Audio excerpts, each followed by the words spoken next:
So it sheared it. So it sheared the bolt in half. And like half of a bolt of a 357 Magnum Henry, it's a significant piece of steel. Yeah. And it shot off and hit my ear pro, and busted my ear pro, like it shattered. My ear pro was like, whoom. And anyway, so I love Henry. They make good guns. It was a 1 in a million thing. And like their engineers called me to be like, how did this happen? Like, what were you doing? We've never seen anything like this. And I mean, they make millions of guns. Of course, you know? it happens on camera. Right, on camera. Yeah, right. Naturally. Exactly. To you. Yep. And so it blew my ear pro like apart. Like if I was left-handed, I would probably be dead. And it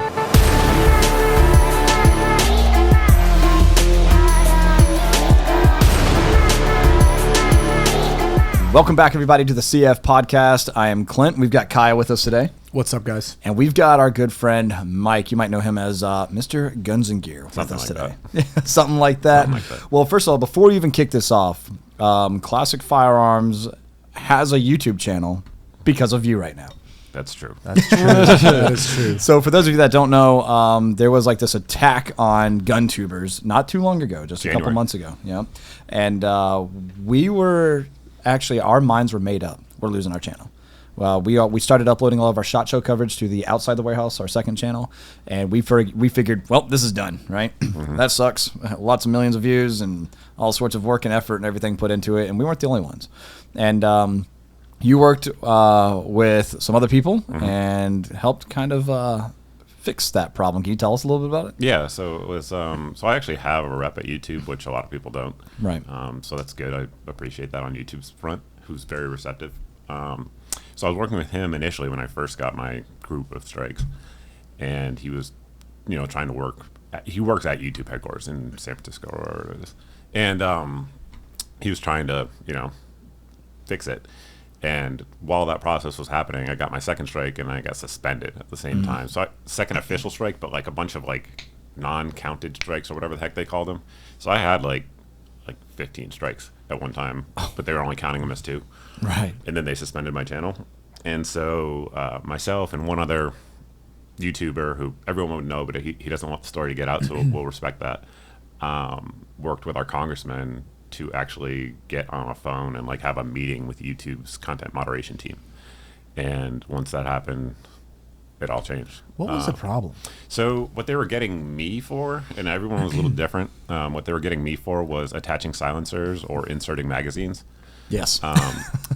And so Inserting magazines. correct. So what they told me initially was I had at the time like 1,700 videos, and they said that I had to go back and blur, because YouTube now, this is a new feature that YouTube has that they didn't used to have.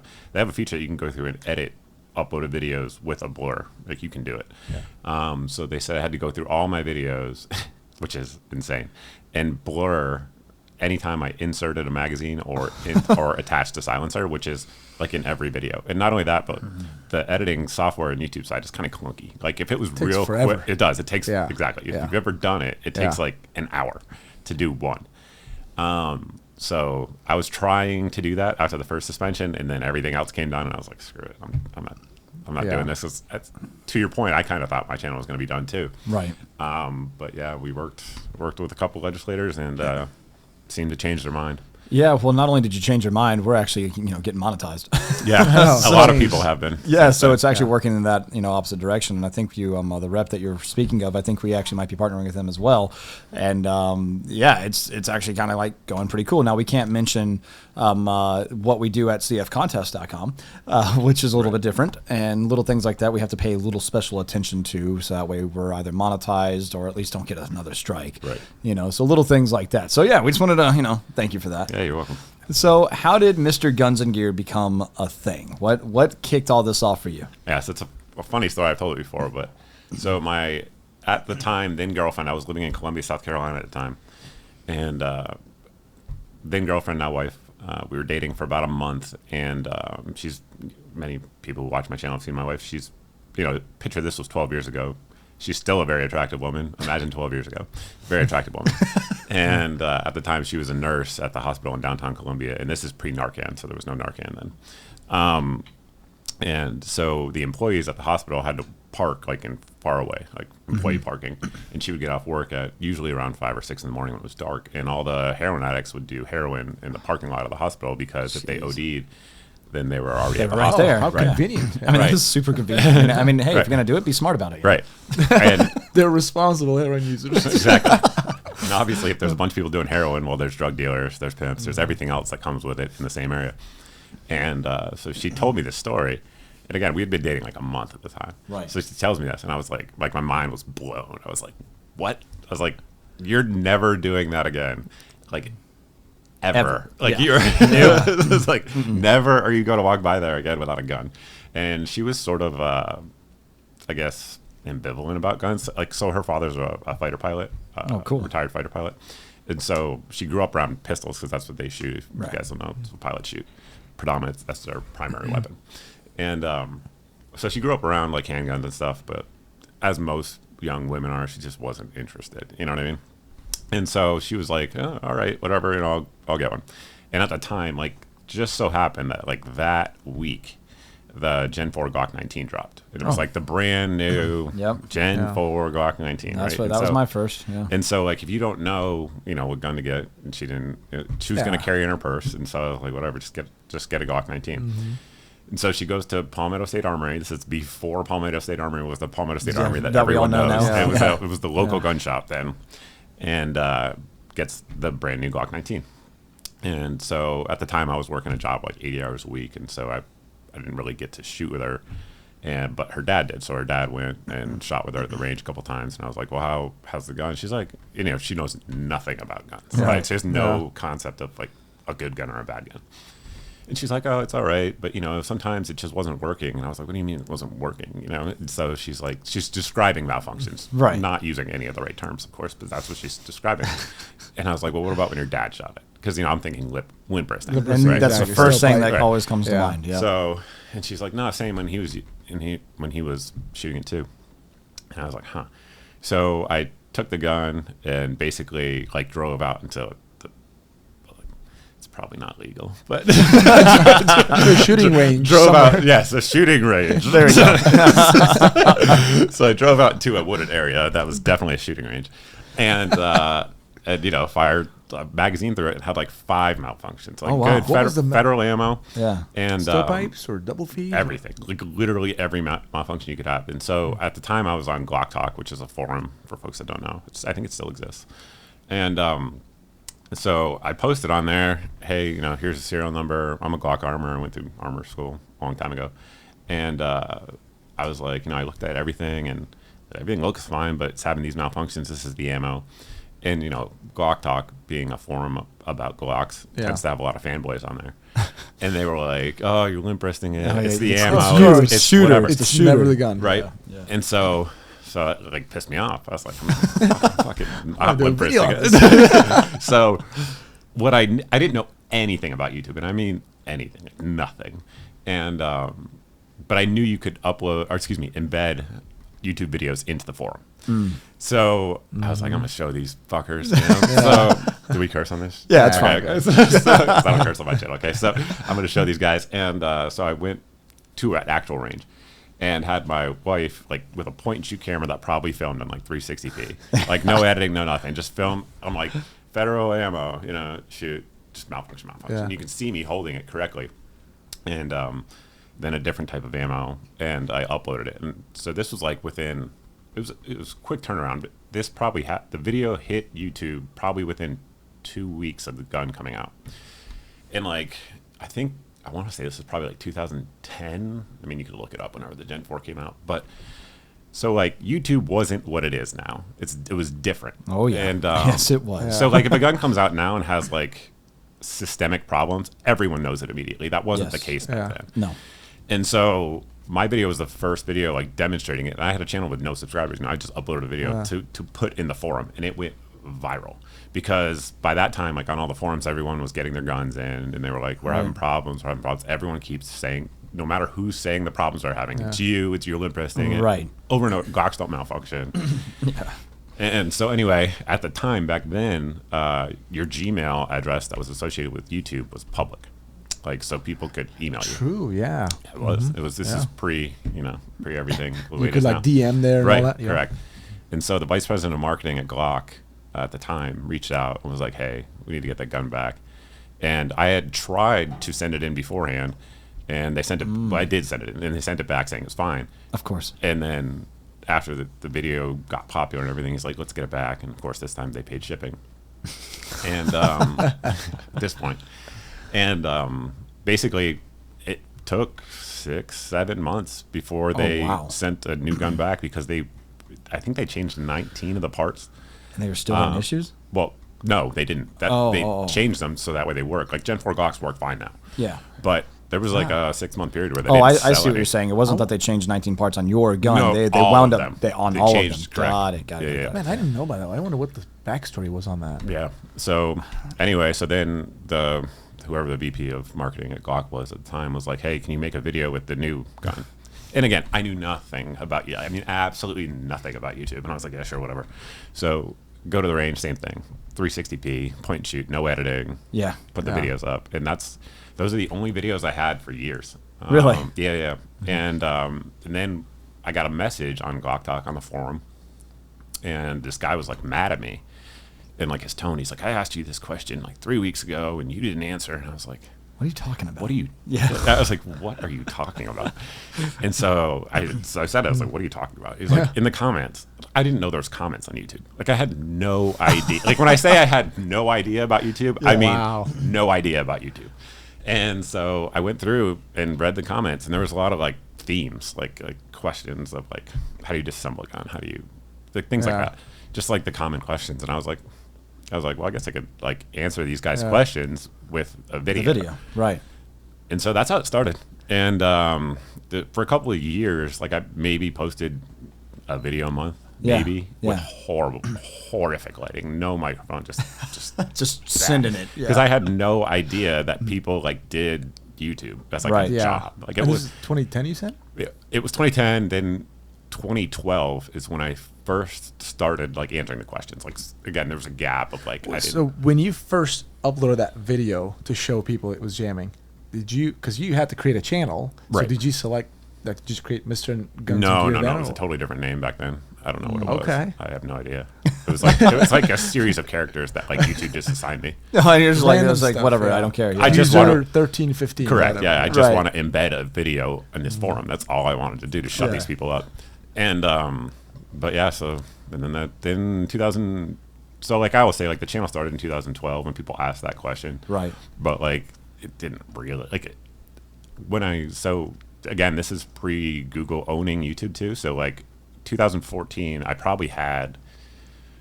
I wish I knew this now. It would make the story so much better. But I think I probably had like 5,000 subscribers or something like that. And YouTube reached out, like YouTube pre Google reached out to me and was like, "Hey, do you want to join AdSense?" Again, I had no idea. Yeah. And I was like, "What's that?" And so like they called me, like they physically called me.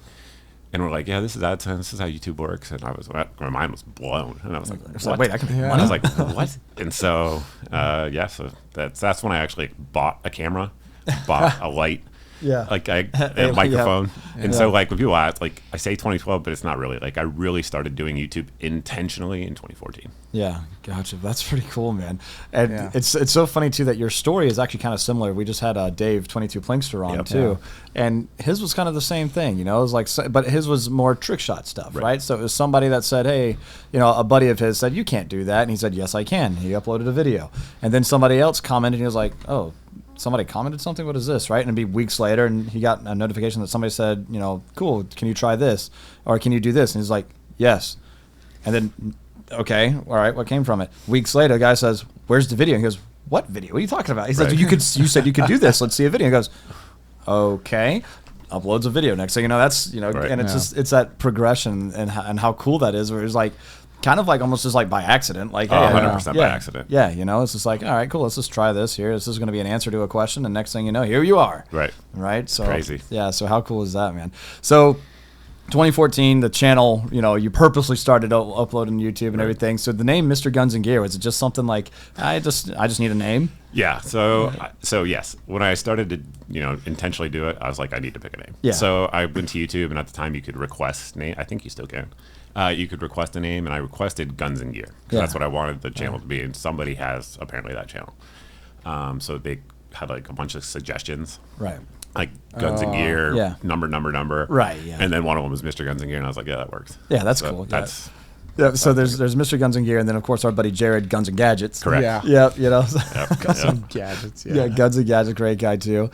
So how cool is that, man? And then you've progressed too over time, man. Because I follow your Instagram and everything else. Dude, it gets spicy. Over The there. current Instagram. Yeah. For those that don't know, I've lost like 600,000 followers on Oh, Instagram I total. know, dude. 'Cause Yeah, they just well- keep deleting my pages. Yeah, they keep deleting your page. That happened to us too. Instagram hates guns. Yes. And that's for sure. And man, That's crazy, man. Yes. I just can't believe like 600,000. Because we had what? How many hundred? We had thousands of- 300 something thousand. Yeah, and just like Instagram's like some guy or gal like, I don't like this. Bye.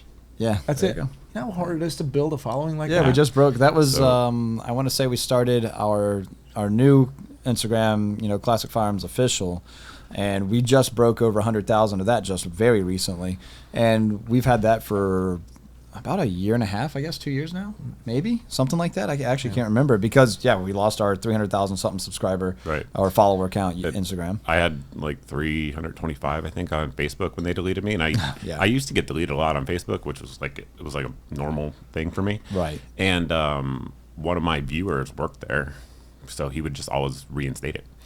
And That's kind of cool though. it's very cool. But anyway, during like the recent, I don't know if you guys have seen the news, but Facebook and Meta just laid off a ton of people. Anyway, he got laid off. Actually, I did hear about that. So when they deleted it most recently, it's gone. I can't get it back. Hey, look, who makes these decisions? Like, I don't know if you guys saw the Elon Musk's most recent interview with Yeah. a BBC a reporter. The guy's like this. Oh, well, there's hate speech is on the rise, on right? Twitter, yeah. And he's like, Give me an give example. me a single Yeah. one. The guy couldn't say. He's like, and also, who's determining whatever you're what's hate saying speech, is to yeah. be hate speech? Like, who's Right. judging that? And then the guy's like, well, it's some of the stuff was slightly racist, slightly hate speech.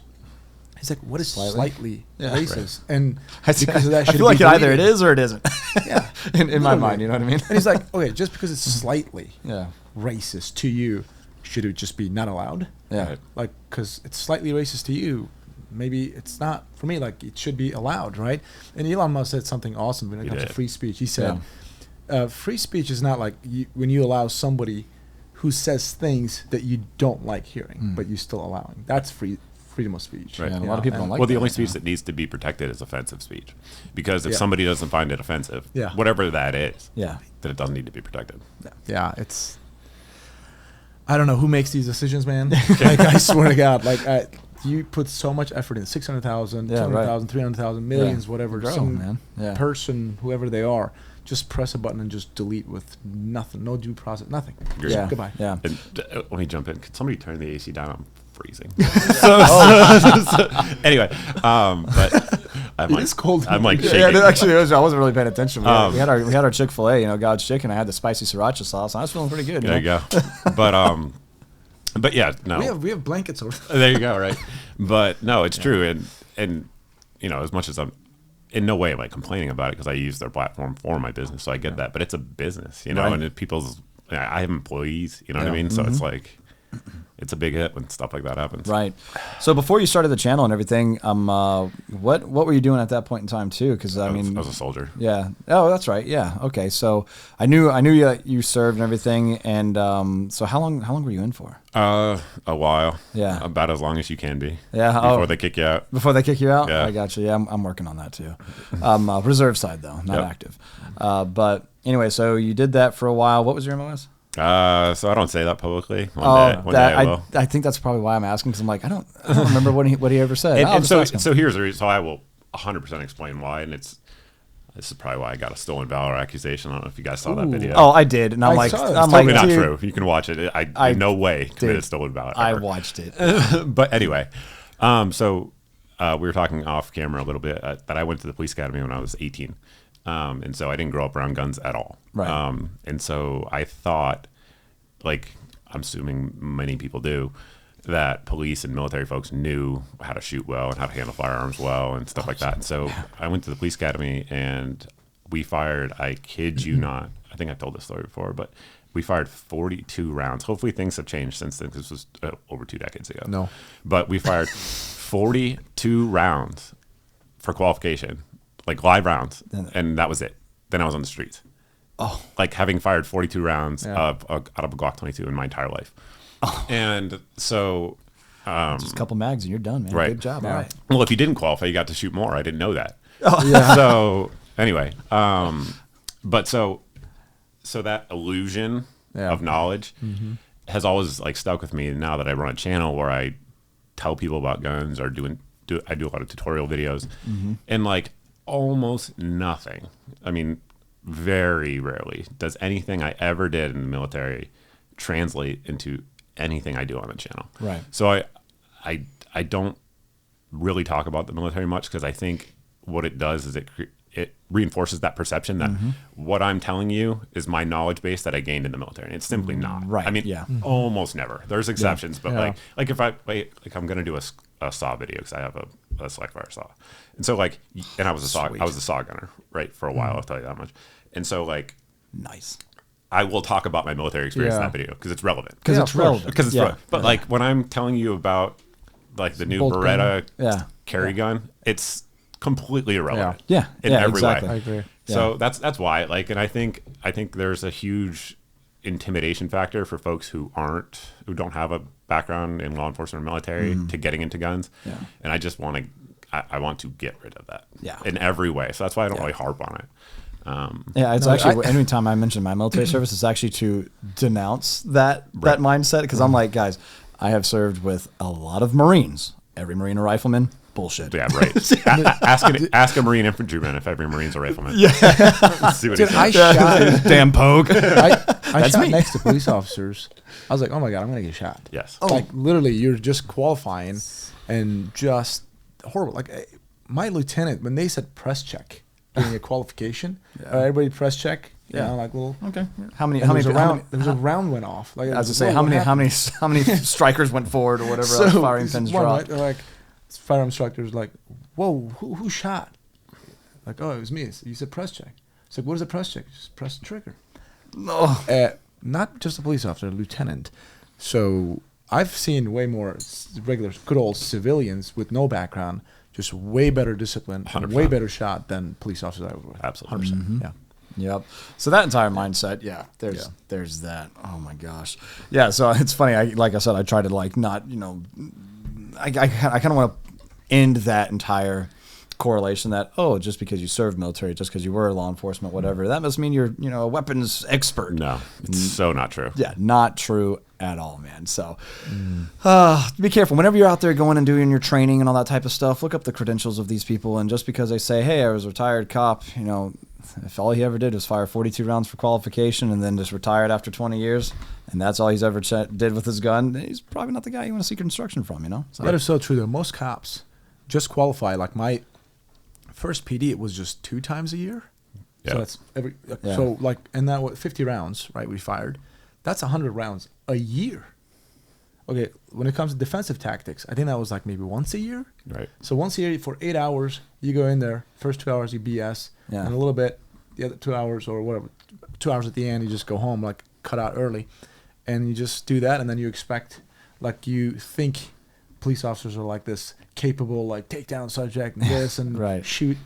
No, dude, like if you're a civilian, you're being intimidated to get into space because you don't have a background.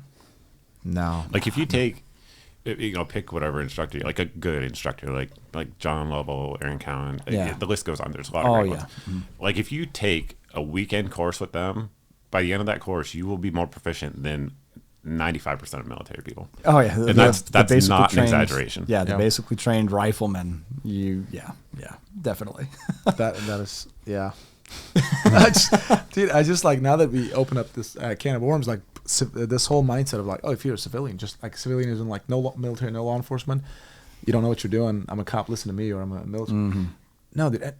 And on top of that, everybody's a firearm instructor nowadays. Is it not? Yes. Like I feel like everybody's like, I'm a firearm instructor. Like I don't, like anybody. Like, I don't want to give names. I'm like, oh my God, you literally can't even holster the gun properly. Like, I can get your NRA instructor license, and you are good. So I am an NRA instructor. As a matter of fact, oh boy, I don't teach anything anymore. It's a long time ago, but yes, the qualifications for that were horrible. Yeah, dude. I was like, this is it. They're like, yeah. I was like, you're an instructor now. Yeah, great. I was like, because I thought about getting it just to have to, Correct, at one point, Yeah. and then I started looking at it, and I was just like, and then the memes on Instagram would pop up. It was like, oh, I'm NRA instructor certified, and then it's some like flip flop wearing white socks, jean shorts type of foot or something like that, and you're like, nah, I'm good. For sure. With the 1911. With the 1911. I love 1911s, but I do it's too. true. The meme is true. Yeah, it definitely is. Oh my goodness. All right, cool. So you said you joined law enforcement when you were 18, and so how long did you do that for? Not long at all. Like we were talking about earlier, it was like a month. days. Yeah, yes, like it was not for me. Yeah, it just wasn't. And then you got this guy who's why like, not? I'll do local, state. What's up? Come on, dude. He's just making fun of me. Oh, okay. I was just like, why not? So what I basically I got into law enforcement. I went into it again. I was very young, and I thought that I would be helping people. Like when I growing up, I read like all the FBI books, and I just had this idea that law enforcement helps people, and even in the academy, and then progressing through. What I found in real life was that the only people you ever really help are car accident victims, and obviously there's exceptions to that. I understand. Yeah. Like there's exceptions where like police actually do show up in time. Like we've all seen the video where the cop saves a choking baby. Correct. Like that, Yeah, and that's I get awesome. It. I get that's it. awesome. I get it. I get it. Yeah. But I never saw any of that. And so everyone you meet is having the worst day of their life. Like they either just got arrested, they were just victimized by a crime, whatever. And it polluted my brain, and like I became I resented people, if that makes sense. Yes. Or like viewed them negatively, like all people, because all the people I interacted with is negative. Right. Because every interaction is a bad interaction. It's not like somebody's calling 911. Because I was a 911 call taker in police dispatch for a couple of years for a local agency in North Carolina, and it's not like the people you're talking to are just saying, "Hey, man, I just wanted to call and say I appreciate you and I hope you have a nice day." No, you're taking that call because there's calls that, hey, I just want you to know, here's my address, here's where you'll find the body. Right. And it's like, oh, okay. There's people that are saying, hey, one call that always got to me, I guess, was one that, this one woman was like talking to her girlfriend or something like that via like Zoom or whatever it was back then. And she like started to stroke out, and like just watching this person that she cared for just start to die right in front of her. And the call was coming in from, wherever the hell this other woman was in the United States. And she's like, she's in Cornelius. I'm like, I can't ping your phone call to see where she's at. So I'm like, I don't know where to go. I don't know what to do. I don't know, like, what do we do? And so, yeah, that one was rough. Eventually we figured it all out and got there, and the woman turned out to be okay. So, hey, all right, cool.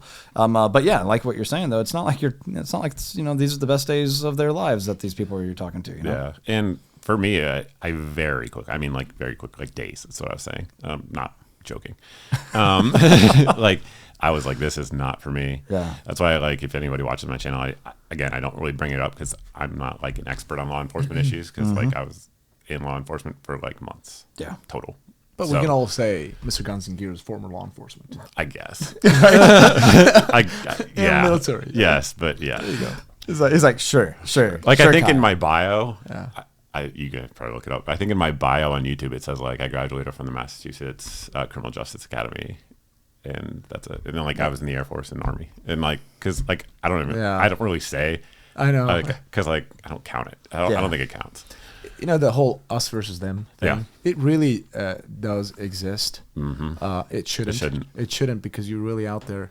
The partnership with the community is extremely important, because you are a community yourself, right? Right. But some people drink the Kool-Aid.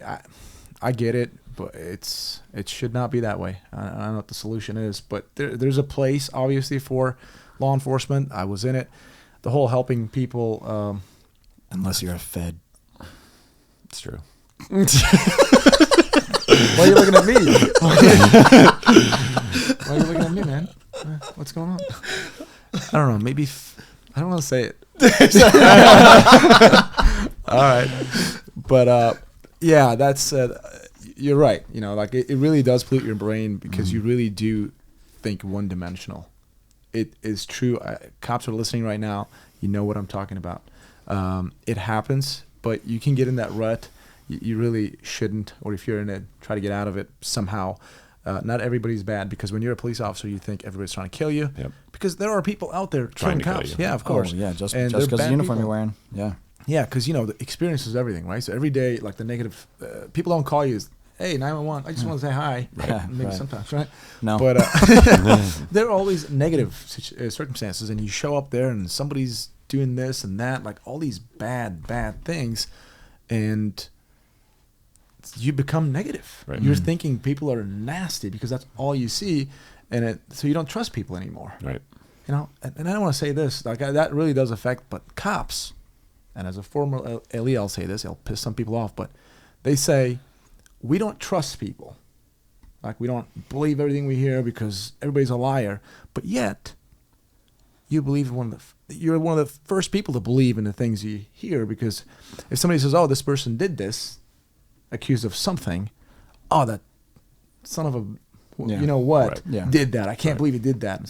So they're the first ones to believe. Inside your department, somebody's accused of stealing money, for example, and they're a police officer, right? Wow, asshole.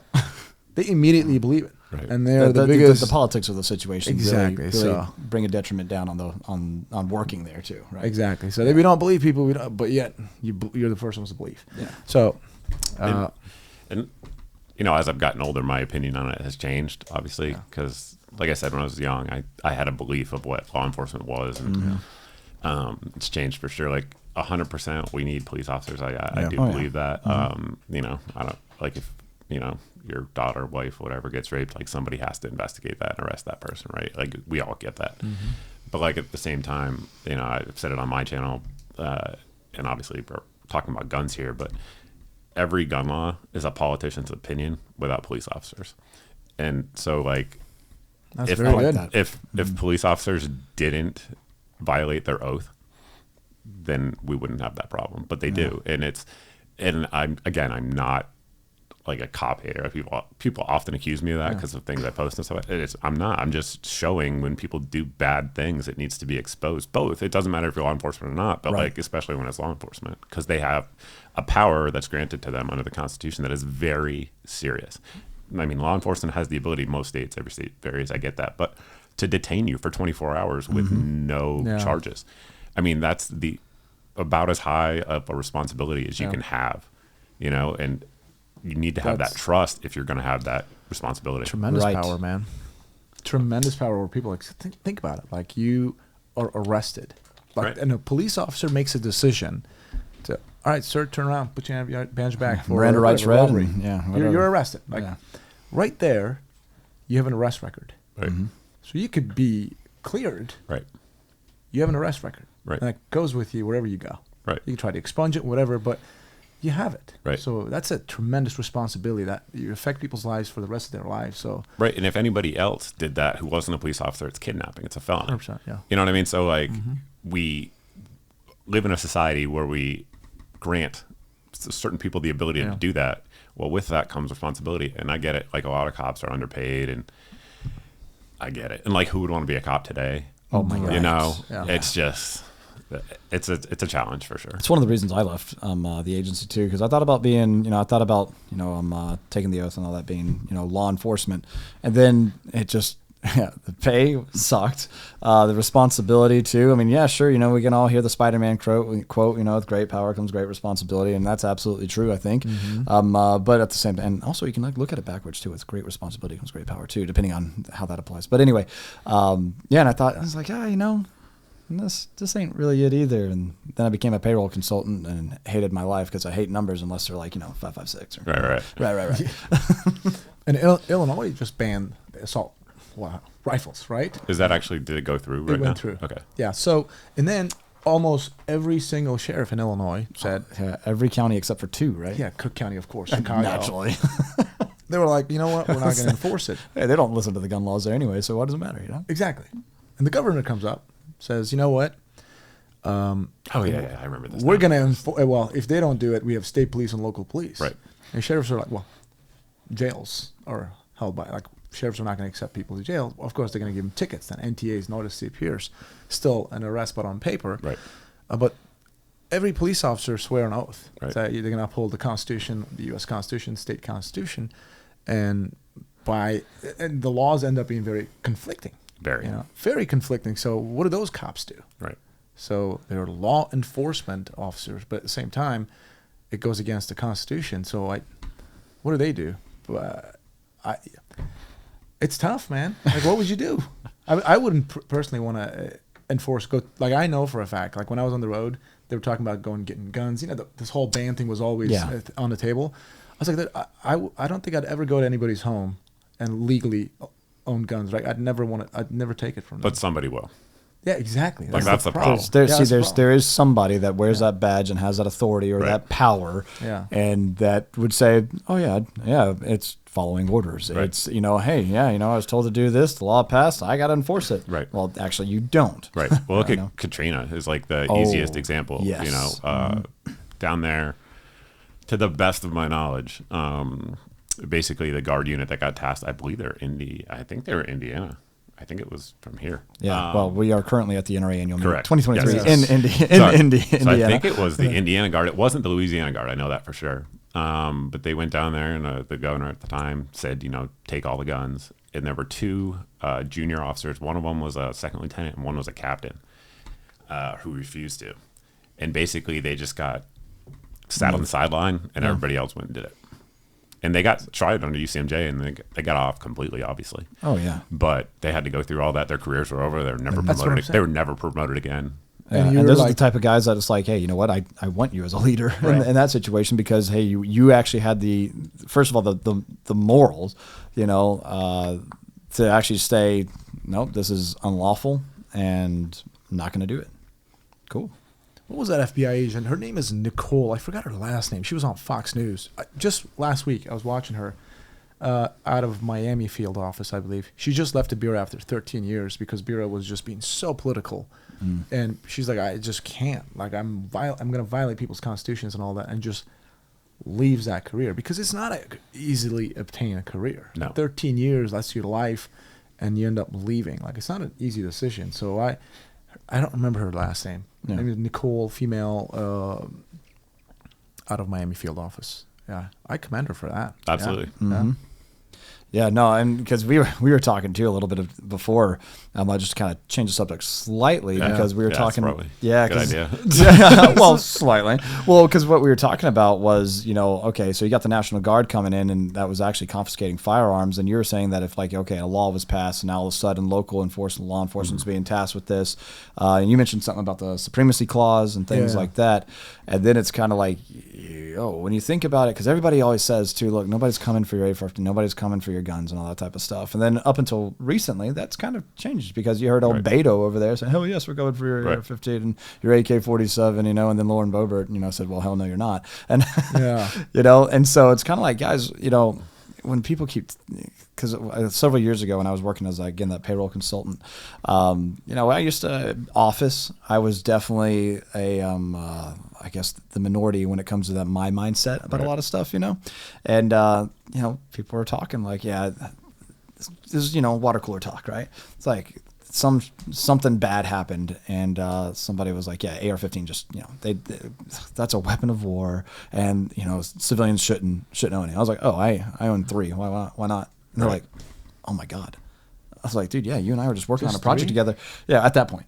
Oh. Yeah, that was before Classic. And I was like, I own 3, and one of them I built. And, and the one that I built, it's not like it got mad at me because I put in the trigger pin wrong and shot me, what I mean? And so I was like, I own 3. Like, why shouldn't civilians own this type of stuff? And they're like, oh my God, you think that belongs in the street? I was like, no, it belongs in my safe. It belongs in my closet. It belongs wherever I want to put it. Street. Yeah. Or the street. I'm like, yeah, sure. I mean, if it's none of your business. I say if it's garbage, maybe in the street. No, that's true. Yeah, I'm like, it's like, the one I built that I couldn't get to work. No, I'm just kidding. All mine work. But so we were talking a little bit about that and confiscations, and I was like, man, that is a scary thing to think about. It is, but one of the blessings, I guess you could say, of social media has pros and cons like everything else, is the fact that it makes it more difficult for them to do that. If you look at, for example, the Bundy Ranch incident, the guy behind it is an idiot. I'm not saying that. I'm just saying the incident, how it all played out, where American citizens showed up with guns and on horseback. Yeah, literally. And this is not too long ago for folks who don't know. No. And the government backed down. Yeah. And so social media's got social media can play one of two ways, right? It can be for us, it can be against us, but when we come together as a community, it works out. I don't know if you want to bring up what we were talking about before about the we can. What was his name? So there was a guy, I think his Whiskey Warrior or something on Instagram, and at the time, I remember this. At the time he had a large following, and he, from what I know now, he lied and basically said he was getting red flagged, and it went viral, and I shared it because I believed that he was telling the truth at the time. Obviously I came out afterwards and set the record straight. It turned out he was lying, long story short. But a lot of people were sharing his content because he was essentially live streaming saying he was getting red flagged, and there was cops outside of his house, and so people showed up at his house to like stop the cops from coming in, essentially just cameras shining light on what was happening. Turned out none of that was actually happening. Well, the cops were there, but it turned out that's not why, and it was a long story. But point is, that really is a good way to stop those sorts of things, And then if you don't have social media, look at what happened in Maryland recently, where same thing, red flag law, and a cop showed up the door, and the guy wouldn't give his guns up, got in a gunfight, and got killed. So wow, those are two completely different endings of how things can end, and it's unfortunate. Just interject. Are you warm now? Are you feeling? I'm a little cold, but it's good. I noticed that. I was like, oh, you're shaking. It's all good. It's all good. No, I'm good. I'm good. Because he's like, I mean, I don't know how clean. I just gonna wear a sheet. We're good. I would. It's like that's John's bed over there. I don't know. I'm better now, though, for sure. It was freezing. I just noticed you're like shivering. I was like, oh man, it's all good. That's pretty funny. So yeah, man. So all right. So then we talked. So the red flag laws. That one's really, really scary. Also because, dude, the problem with that is, I mean, like everybody's, the main argument that I see is, he's this guy, even though he made it up, said that his ex or his wife red flagged him, right? And for those that, might be listening and don't know what a red flag law is, look at it this way, right? Somebody can call law enforcement and say, hey, so-and-so has firearms. They're a danger to themselves and others. And I don't know enough to say that's all it takes. Depending on where, I guess. It depends. Yes, there are places that's all it takes. Yeah, and that is scary, right? That is like one of the scariest things because it's like, dude, I know I've said some stuff that a lot of people would consider extreme, like there should be no regulation on Second Amendment rights because it is your right, and that I think that the ATF is a tyrannical force. So, I mean, they are. So there you go. Actually, what's your shirt say? It's always ATF. Taking fun. ATF. Always taking fun. So I'm kind of like, and somebody could hear that and be like, oh my God, that guy's insane. You know what? He shouldn't have any guns, and it's obvious that I do. Right. Like, I mean, it's obvious that we all do in this room. We own a firearm. Right. Right. At least one. And somebody could just be like, oh, he's a threat. Right. Boom, you know what? Hey, this guy said some things I don't agree with, so you know what? You should go take his guns. And honestly, it's worse for everyone who's sitting here because we're public figures. Like if you look at Tim Pool, I mean, that's what's happened to him like 3 times. Same with Marjorie Taylor Greene, similar thing. So there's an extra danger, I guess you could say, with being a public figure in that regard with guns. Yeah, make sure you're living in one of these locales that knows you or whatever else, because that's something that you said you did, right? Yeah, you went to your local law enforcement, was like, hey, this is me. I live here. Like there will be no red flag incident. Here's my cell phone number. Yeah, like because again, it's happened to people before. There's people that have been robbed by cartels who have YouTube channels. So yeah, it's a real thing. Dude, that is scary, man. I can understand a welfare check, but doing the whole red flag and going in. Correct. Come on, dude. Correct. Like, everything is subject to an investigation, but checking somebody's well-being, fine. Hey, you doing all right? Welfare checks. I mean, dude, I've called welfare checks on family members before because they're old. I haven't heard from them, and sometimes you wonder, and I'm out of state or something like that. I just, hey, non-emergency line. Hey, can you just ride over and make contact, make sure they're okay? Right. I mean, serve and protect. Hey, that's the service, Correct. right? And so that's something there that like, oh, absolutely, we'll give you a call back. And 9 times out of 10, well, every time, knocked on the door and I get a phone call from the family member. I was just taking a nap, and it's like, okay, well, listen, Grandpa, Right. like just understand. I was, usually we have our scheduled phone call, and you missed it, and that sometimes is alarming. Right. For sure. Yeah, we get calls like, oh, this person, oh, my friend Johnny said I'm gonna kill somebody and kill myself, whatever, right? And so you gotta go there. You gotta go check and, hey, what's going on? Hey, somebody called and said, no, I never said that. That's what they say. Right. I never said that. Okay, you good? Everything is good. Right. Can I chat with you? You kind of assess, kind of look at the person, but really, most cops, I mean, what kind of expertise do you have to assess? Right. Right. You really don't. You just chat with the person. Okay, he seems fine. You're good. Right. You're not suicidal. Whatever. Nope. Okay. Worst case, write a report and leave. Right. And then other people say, okay, if that guy goes and does something, well, he was already reported. Well, still, just because somebody reported, if there was no reason for a police officer to do anything at that point, then there's nothing to do. Right. The whole red flag thing, going in there just over a call or whatever and get somebody's gun. No, And that's there's- like too extreme. In man. some places, like, send SWAT teams for red flags, Oh, the whole swatting thing. which is crazy. But there are departments that do that.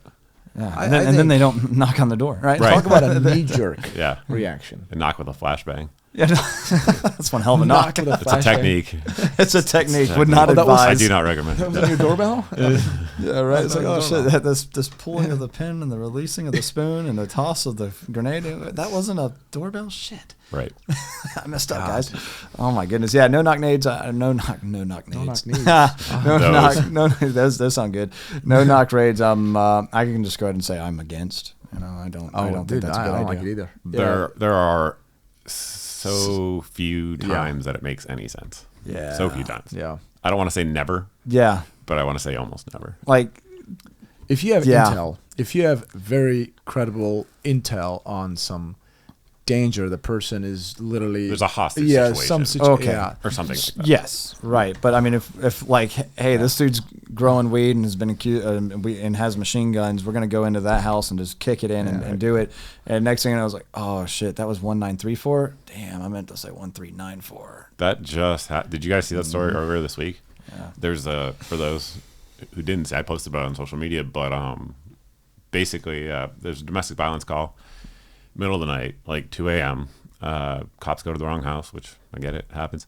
Guy enters the door with a pistol in his hand, which Yep. if number one, whether or not to answer the door is a video for another day, but answers the door with a pistol in his hands. The cops shoot him. Then his wife gets a gun, starts shooting at the cops. Yeah, She doesn't probably know they're dazed and cops. confused, She just too. It's saw 2 her o'clock in the husband- morning, and she just She sees her saw husband die. dead in the foyer. So she starts shooting from essentially behind the foyer through the doorway. Wrong She house. doesn't know who shot her husband. She has Wrong no house. idea. Yes, wrong house. So she has no idea. So the cops start shooting at the wife. She ended up getting shot, but didn't die. And eventually, obviously, it Who stopped. planned that mission? But the point is, like, so many things went wrong So for that many to happen. things. Like, who planned that mission? Oh my God. Just so many things. Not just the wrong address. Like, Right. it was executed horribly. Wow. I mean, I don't I know feel like the this whole details, but- podcast has gone I mean, it's just in a weird it's just- direction. What? Yeah, we just started talking about all this type of like these different types of stories and all that stuff. Well, ultimately, it's kind of like, hey, be thinkers out there. Be sure. thinkers about this stuff. Be aware that this type of stuff happens, and if you don't agree with it, then okay, cool. You actually, I mean, as far as we know, you still have some sort of power through voting and things like that to vote for politicians, whether it be local, state, federal politicians that. Well, you can align thoughts with, right? Hey, you know what? You got to actually do some research, though, and start looking at the platforms that they support, that they don't. And if you do that, wow, you become a little bit more of an educated voter. Now, all of a sudden, you're a little bit, in my mind, probably a little bit more educated and better citizen, too. For sure. Right? So you start getting involved with this type of stuff, and now all of a sudden, you're not saying, oh, wow, wait, they're taking pistol braces away? You mean I'm becoming a felon because I own 3 of those things? Yeah, like... So I recently, I don't know when this is going to air, but I recently did a video with a woman who didn't own any guns, and it was kind of like, what's the best gun for a new female shooter? That was the theme of the video. Mm-hmm. And again, she knows nothing about gun laws, right? Nothing. And so we had her out there at the range, and basically I handed her the new Smith & Wesson folding pistol, FPC or whatever. Yeah. So it's got a 16-inch barrel, 9mm. And she's like literally, she doesn't know anything about gun laws. And she's like, I really like this one, but if the barrel was shorter, it'd be so much better. And I was like, yes. Yes, it would. Yes, it would. I was like, thanks, government. Yeah. And then I give her Grand Power Strybog with a brace. Yeah. Oh. And she's like, this one's great. It's compact and the brace folds. And she loved it. And I was like, yeah, the government's trying to take that away too. Yeah. Yep. And she's like, why? What is all this? And I was like, exactly. Exactly. It's fun. Exactly. So, It's always taking fun. You know? That's right right there on his That's shirt. true. You know? Yeah, man. I mean, yeah, the brace thing gets me so bad because it was actually in a Facebook group somewhere. I can't remember which one it is, but actually one of my former managers posted in there and said, hey, I want to do a honey badger build, and here's what all I got and all that type of stuff. And I looked at it and I thought about like should I say something? And I was like, yeah, let me do something here, because I was like, hey, DM me. He was like, yeah, what's up? Said, that build is really, really cool, but are you aware of what's going on with braces right now and everything? He's like, what's a brace? right. People have no idea. People have He's like, yeah, I just saw this because, it looks, it's cool and all that type of stuff. And dude, he actually decided to go with the brace because it looked cooler than the stock. Right. But he didn't realize that if I just went with the stock, that at that point, I mean, that's a felony. Right. Right. But he's going with the brace. And then I'm like, are you aware of what's going on with the braces? He's like, no. And I was like, okay, cool. And I broke it down for him. And he's like, oh my God, this just makes me not want to do it. And I'm like, That's the point, dude. And I was like, still do it. Still do 100%. it. Yeah, absolutely. Still do it. And he's like, well, what if the brace thing passes? Like, don't obey. For sure. I mean, like, hey, it's up to you. I'm not going to tell you what to do as a grown man, as an adult, as a citizen of this country. But I can tell you right now, hey, I'll put it this way. I really, really like Maj Touré. I don't know if you follow him. Yeah, okay. And he straight up says, I ain't giving up shit. He's like, he said, taxes. Anyway, what? I'm sorry, didn't you two star in that movie that they played? The movie, Congress, the show that they. Oh, the video. Yes. Yeah, dude, that is so funny. That's actually when you and I started texting. I had a starring role. Yes. Yeah, you and I did, because it showed our video, and I was kind of making fun of an AR pistol or whatever it was. Okay. See, so this is actually the whole purpose of the podcast. This is so funny because now we're getting to it. Because for those of you that don't know, Representative Raskin, he decided to take clips from YouTube from different gun tubers, post them, or actually show them during one of the congressional hearings about the braces. Correct. And he tried to do it and of course make it. This dude, I guarantee you, didn't watch any of the damn videos. No. But it was some one of his staffers or whatever that said, oh yeah, he's making fun of a brace. He's making fun of an AR pistol because he's saying, oh, look at this. This is an AR pistol. And I was I actually was kind of making fun of the brace in this sentence, in this situation. Not because I dislike braces. I think they absolutely serve a purpose, but because the NFA shouldn't exist. Right. It went to a much bigger picture than what the humorous little intro is that we typically do. Because he said something like, "Don't take it from me, take it from the users of these braces themselves." Correct. Were his words, I believe. And so it popped up with me, Classic Firearms, the very first video, and then it was you right after that, and I was like, oh, I'm gonna text Mike. Be like, hey man, because my phone started blowing. So did mine. Yeah. Oh, dude. So Gunners America was texting me like, dude, did you see that? And then Jared, Guns and Gadgets hit me up. He was like, bro, because he was live streaming the hearing too, and he's just like, Clint. The crazy thing about that is, like, getting back to how I started YouTube, right? Is like, now it's happened several times. That's not the first time my videos have been played in front of Congress, which is interesting. But like, how interesting is it that like my YouTube videos are mandatory by law to be preserved by Congress forever? So anything is, if you don't know that, there's a law. I didn't know that. Anything that's like discussed on the floor of Congress or images or anything like that, they have to save in the National Archives. And so forever, yeah. So made it, boys. So I was like, That's how you made it. I was like, how crazy is that? Wow. I talked to a camera in the woods by myself, and it's in Congress now. Yeah. Like, it's crazy. It's like, that was so funny. Like, seeing the videos, it's like, oh wow, you guys made it. Yeah, I want to be on there. I immediately, after Ben texted me from GOA, I called him. I was like, you guys will represent me, right? Yeah, right. Exactly. Yeah, I was also in Congress. This is a couple years ago now, because I did a video that I had to take down in January with all the YouTube stuff. But It was essentially like the way I did the video was trying to obey YouTube's rules at the time. And it was like the way to structure the video was the difference between a full auto and a semi-auto AR-15. Okay. Obviously, if you actually explain the difference between a full auto and a semi-automatic AR-15, you show how to convert one, right? It's just kind of part of it. And you're not, even if you don't explain that, anyone with the brain gets it. And so, So yeah, that was like back when like the P80 stuff was going on. Oh yeah, right. They went after Jonathan from Tactical Toolbox pretty heavy. I don't know if you remember that. And like people contacted him like from like congressional representatives contacted him to try to get his videos taken down. And then like the next day they went after like Paul Brady, and the next day they're like, there's even a video of a guy showing how to convert an AR-15 into a machine gun, and it was my video, and I was like, oh shit. Yeah. Were you just talking about it? Yeah, and I was showing it. I mean, I was showing this is a select fire. You can see the pocket difference. You can see the sear. It's an educational video. 100%. Like like straight up. Like it's one of those things too. If you appreciate firearms, and what I always really like got me excited about guns was there's literally a small explosion taking place by your face, and it most of the time. Most of the time, I have a story on this. Yeah, most of the time, it works really well, and it throws a projectile down range, and it makes a really satisfying ring on steel, and it's a awesome feeling, and it's a wonder that this technology and this machinery works so well. It is. So so then whenever somebody's like, oh sweet, and then me being military, I see these full autos and everything else, I'm like, dude, how does this thing really do that? 3-round burst is something that I always like really like never cared for the actual 3-round burst mode, but the fact that the trigger had a timing system in it, and okay, 3 rounds, 3 resets, stop. Thought, how does it do that? Dude, let me break that down and just take a look, man. you know? Yeah. And then, but all of a sudden, if I'm like taking pictures of it because I'm trying to understand it and have a better study of it, now it's like, hey, were you taking those photos because you want to make your own? And I'm like, no, I mean, sure, but no. Right. Yeah. I would love to, but I also realized that, I would have to go through a lot of hoops and file quite a bit of paperwork and do some taxes, pay a lot of taxes in order to do that. That's true. So no, I just do it or I took those photos or whatever else because I thought it was educational. Right. But anyway. So speaking of explosions going off by your head. Let's do it. So yeah, so the video's on my channel. You can watch it, and I just want to say it's long story short. I had a Henry 357 Magnum case color hardened lever gun. Nice, beautiful gun, and federal ammunition, full power 357 Magnum. Yep.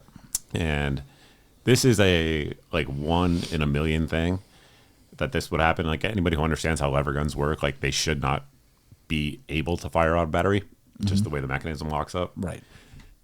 Long story short, it did. Oh, and so I'm a right-handed shooter, typically. And basically, it fired, I mean, if you watch the video, it looks like about 2 millimeters out of battery. So point is, the bolt was far enough back that it wasn't really held in by the receiver, if that makes sense. Yep. And so it wasn't seated, so there was gap there. And then, well, what is pressure going to do? It's going to go So it sheared it. So it sheared the bolt in half. And like half of a bolt of a 357 Magnum Henry, it's a significant piece of steel. Yeah. And it shot off and hit my ear pro, busted my ear pro, like it shattered. My ear pro was like, and anyway, so I love Henry. They make good guns. It was a 1 in a million thing.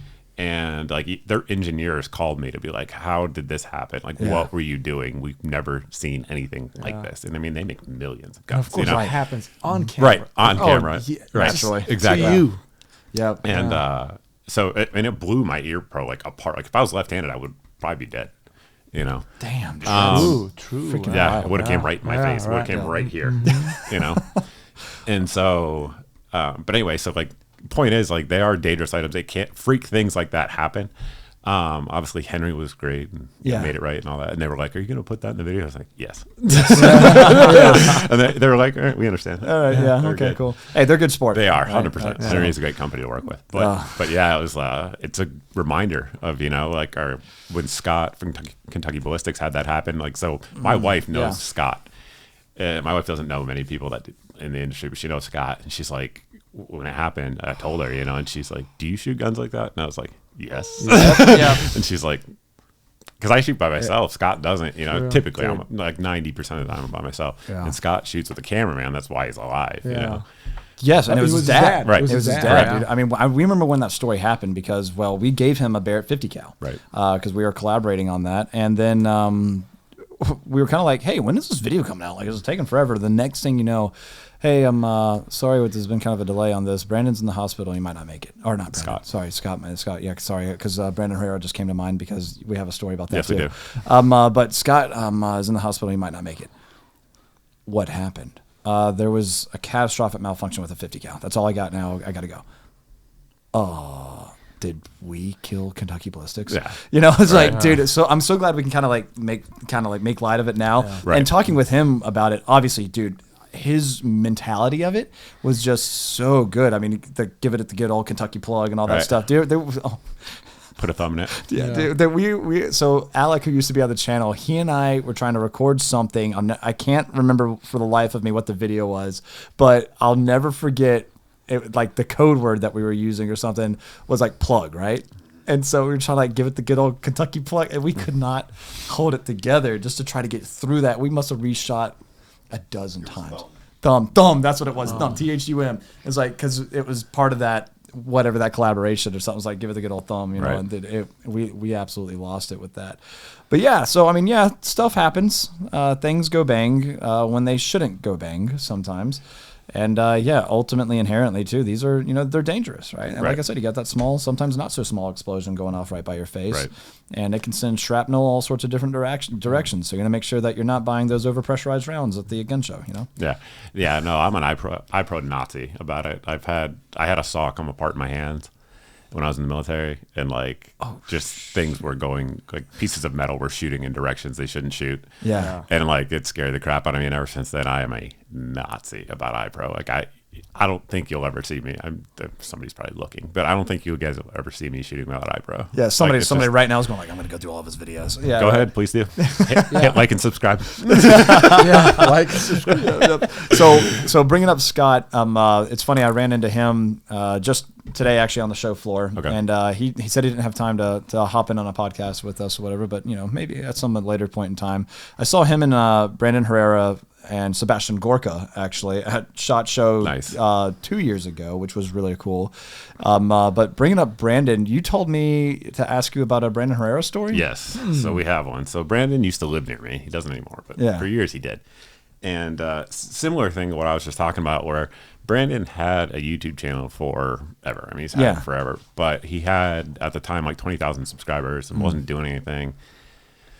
And anyway, one day, so he just texted me and he's like, hey, man, he's like, I'm thinking about doing YouTube, like, seriously, like if you give me tips. And I was like, well, just come over to my house, like, and I'll just like show you the back end, like show you the analytics, keywords, all the things that go into YouTube. Yeah, give him some pointers. Right. Yeah. And so anyway, so he does. He comes over with one of the guys that works for him and basically ran him through everything. And I'm telling you, at the time, he had, I think, 20,000 subscribers, and I had like 400,000, maybe 5.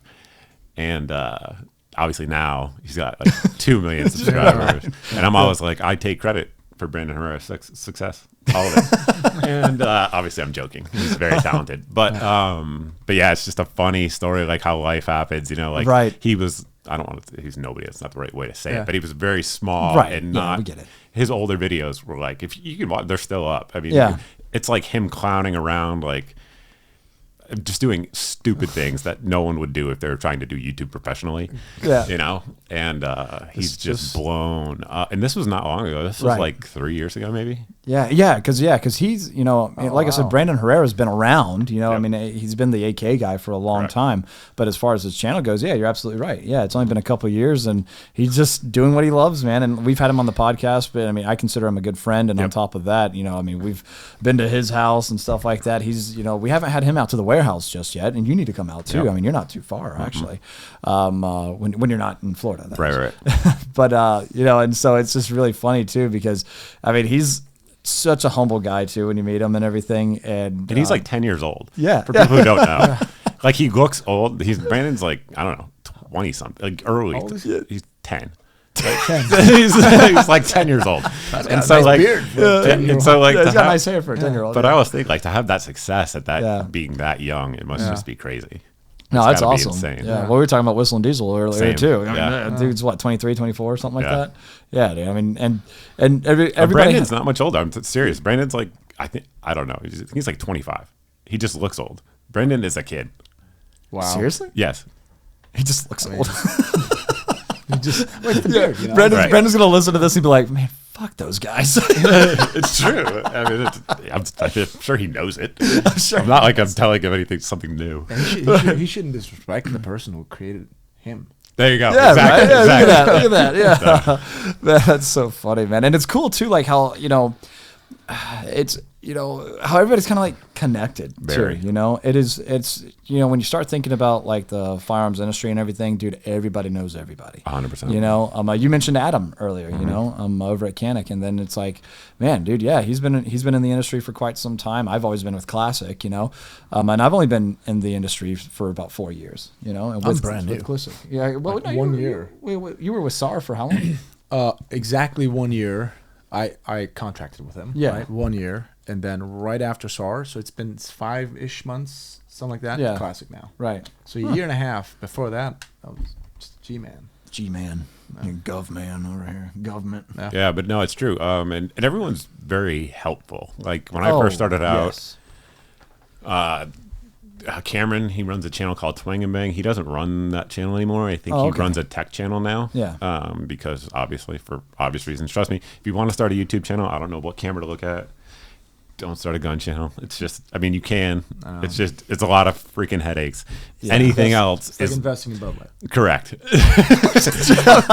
Anything else is a better idea. But so Cameron runs a technology channel now, but at the time he had, a lot of subscribers, and he was like an hour and a half away from me. And, same thing. I was like, how do I do this? What do I do? And he showed me. And same with guys who really aren't big anymore, but two of them were the Hasios MC and Captain Burrs. They had decent sized YouTube channels back in the day. Yeah, I actually watched the Haas quite a bit. Yep. Yeah. And they were very helpful to me when I was nobody, and the same Such. Oh, yeah, was the Don's same way. great. Yeah, Don So is there's absolutely great. Yeah. A lot of people helped me, so it's just fading back, I guess you'd say, full circle. Yeah, and it's cool too. Like Such was close by before Brandon moved. He was up in Fayetteville too. You're pretty close by also, and there's quite a few of us that are all just kind of like right here, which is pretty neat in the southeast. There's a lot of YouTubers in North and South Carolina, and then like in Southeast Texas. Yeah. Like that's where gun tubers live. Yes, They live in those two places, generally speaking. If you're gonna create it, like now that you said that, if you're gonna create a channel, don't create a gun channel, whatever they create. What would your advice be if somebody creates a YouTube channel today? So it's going to depend. Okay, so assuming it's not a gun channel, let's say, because it would be a little bit different on that. So the answer is listen, because people come up to me all the time, and say, I want to start a YouTube channel. Yeah. My first question is, how many videos do you have up? And if they say none, then they don't want to start a YouTube channel. Because like when I started, we talked about like 360p and stuff. That was real. Like you had to spend money to get like a camera, and it was expensive. Like, it was a barrier to entry when I started, legitimately. Oh yeah. And it's not anymore. Like if you look at like John Lovell, Warrior Poet Society, I don't know if he said this publicly, I'll just say it now anyway. So it is. But he started his channel with an iPhone. Yeah. And he grew it to over 100,000 subscribers with an iPhone. Yeah. Like you couldn't do that when I started out, but you totally can do it now. Like Whistling Diesel, Cody, a lot of his content is filmed on an iPhone. Yes. I mean, he has a camera crew, they're there, but a lot of what you actually see is filmed on an iPhone. Yeah. I mean, hell, I know Best Buy sells like the influencer kits now. Right. Because I was in there because I was like, I needed some sort of battery. I can't remember what it was. And I was like, I guess I'll go to Best Buy. It's been a while since I go to Best Buy. I'll look around or whatever. Then I saw like this ring light, had like the Gorilla Pods and all this type of stuff. And this one thing, and they called it influencer kit. I'm like, well, what the hell is this? I'm like, oh no. But to your question, it's true. But to your question is, you have to be consistent. Yeah. That's number one. You're going to lose money. Yeah. So be prepared for that. For however long, the period of time is going to change.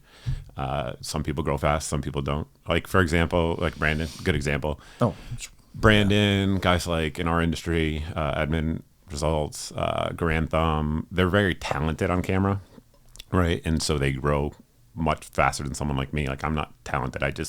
tend to be. I'm not at all, and I know I'm not. I don't try to be, but I tend. This is my belief anyway. Is that number one, I'm honest with my audience. I never lie to them, and then I try to provide them good information and correct information. Yeah, and that's something I always appreciated about your channel is that you were very transparent. Right. If somebody provided something, you said that. I say it always. Yeah, and then you don't hold back. No, I don't. You know, if it's you're just like, hey, it's a piece of shit. It's a piece of shit. Like Henry, like I told, they sent that gun. Yeah. And I showed it blowing up. Yeah. But and there's companies that get it, and there's companies that don't. There's a lot of companies that hate that, but the good ones get it. Yeah, exactly. But to the point of YouTube though, you have to be consistent.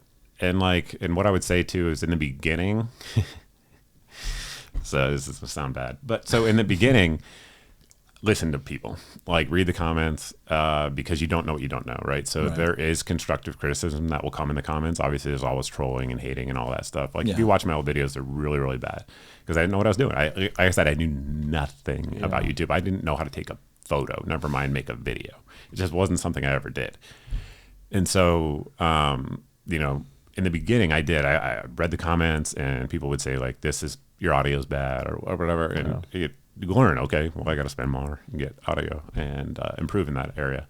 Now I have vocal fry, which is probably coming through for everyone listening. There's nothing you can do about that, so there's only so much you can do to fix things. But anyway, but so I listened to people, took their criticism, and evolved as we went through. But just realize your first videos are going to be bad.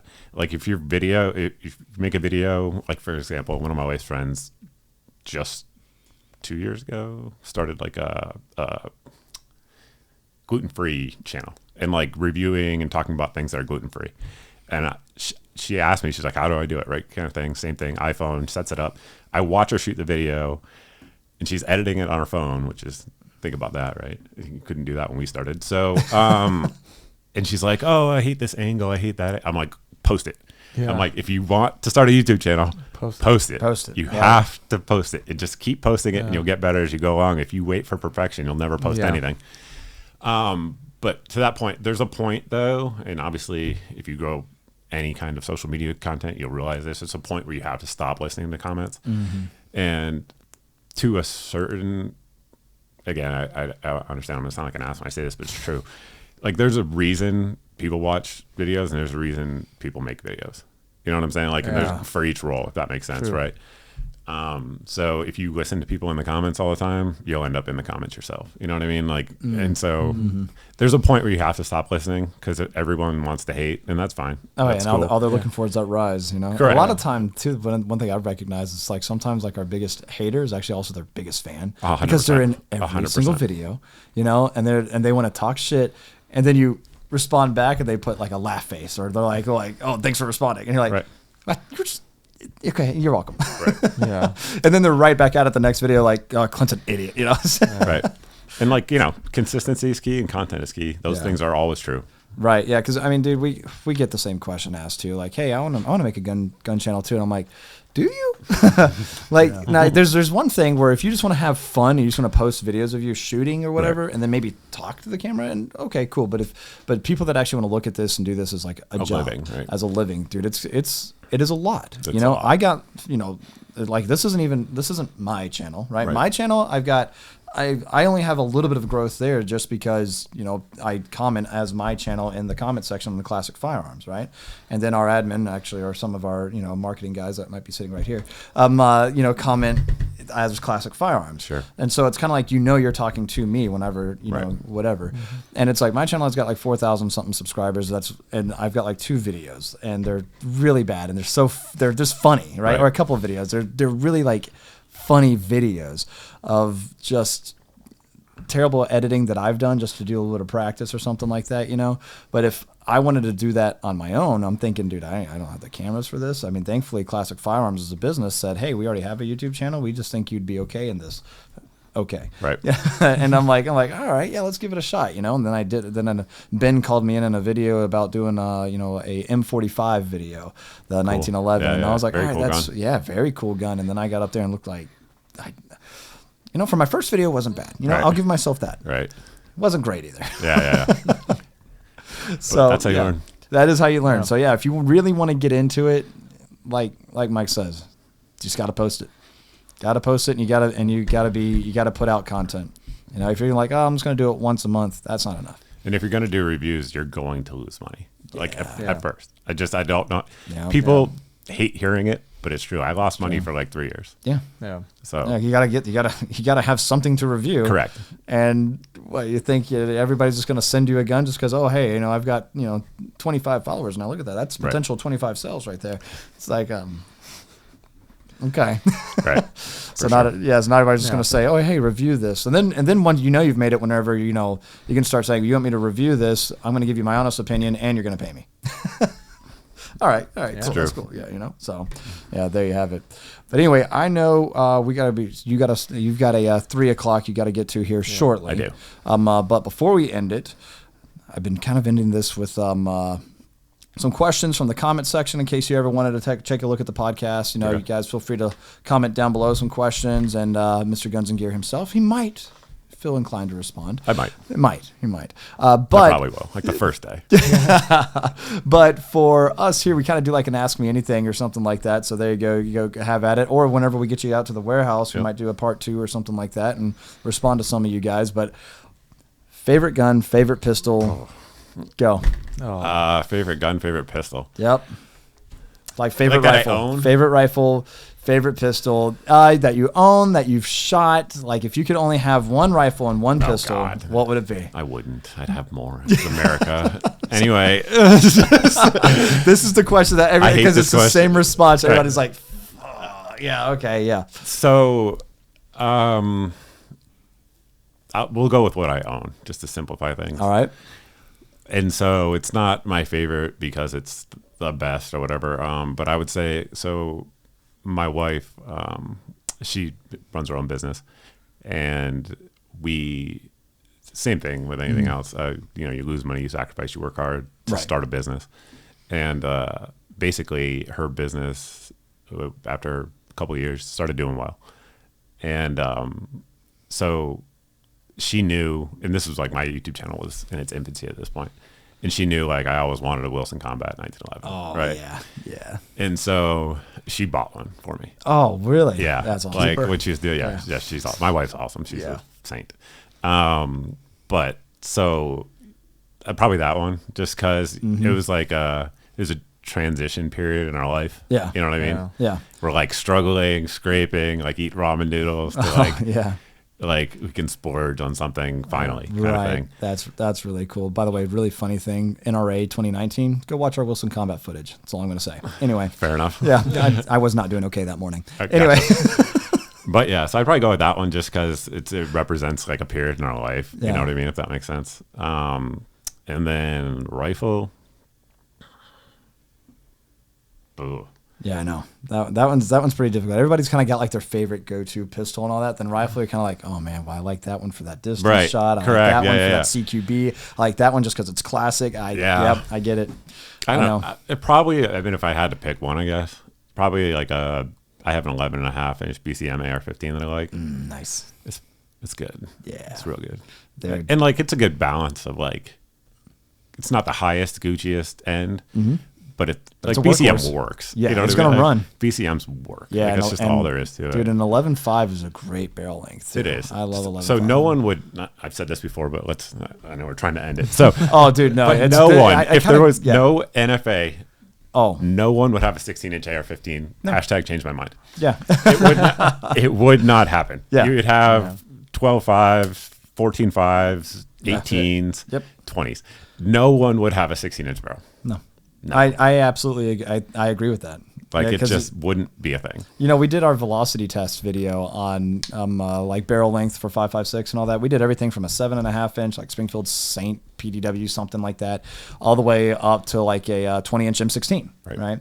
And just you look at the velocities there. Funny enough, you know, we did the 12.5 actually I think was like that perfect. It is. The 12.5 to 14.5, you really don't see much of a difference. Velocity. Yeah, but you get good velocity to get a good effect on target, but you also, you know, so that can be kind of like your little recce gun, right? If you needed to engage out to a distance, you can. And if you needed to clear rooms, it's a lot easier to do that with that gun than it is an 18-inch or a 20-inch. For sure.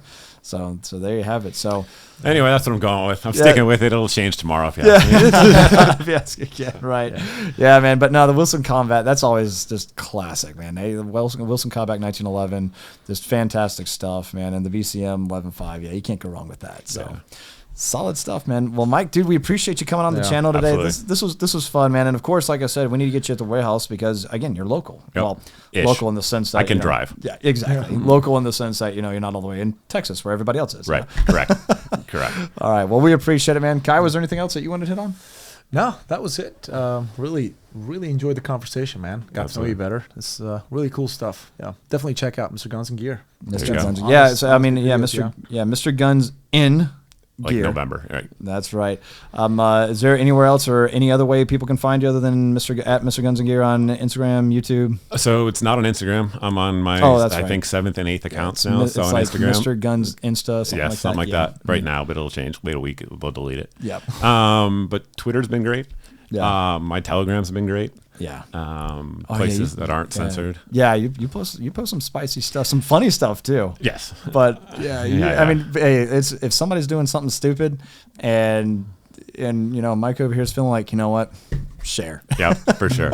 Yeah, but so those are my two that I've been messed with least. And that's true even before Elon came on. I never had any problems with Twitter ever. Yeah. Twitter and Telegram. So they're Mr. Guns and Gear. It's the same. I've not had to change them like everything else. So yeah, there is that. So yeah, guys, give them a follow because it is a good time and there's good conversation that takes place in the comments also. So it gets spicy. It gets spicy for sure. Especially on Telegram. God, it's a free speech app for folks that don't know. Yeah. So I know we're trying to close it out, dude. Hey, this is my trademark. I say, all right, we'll wrap it up, and then 45 minutes later, I know, but I do have to go. I forget that you actually have somewhere to be. Correct. Yes. But so I used to monitor my Telegram comments and delete a lot of it, stuff like that. And then I don't know if he wants me to say it publicly, so I won't. But a guy a lot of people watching this would know who's a black firearms instructor. I was talking to him about it and showing him the comments, and he said, bro, he said, don't delete those people, don't ban those people. And I was like, why? And he's like, where else do racists, black folks, gay folks, all these haters, where do they get to talk? He's like, they don't get to talk anymore. Yeah. Let them talk in your comments. And I was like, fair enough. So I let it go. And so anything you see there, I do not take responsibility for. if it's in the comments. I let it fly now. Yeah. Oh, that's great, man. Funny. Well, awesome. Well, hey, we'll let you go, man. I know you gotta get to your meet and greet on. I do. Yep. Well, guys, hey, again, Mike, thanks for being on. Mr. Guns and Gear here. Guys, again, we'll see you down in the comment section below. God bless, and we'll see you next time at the CF Podcast.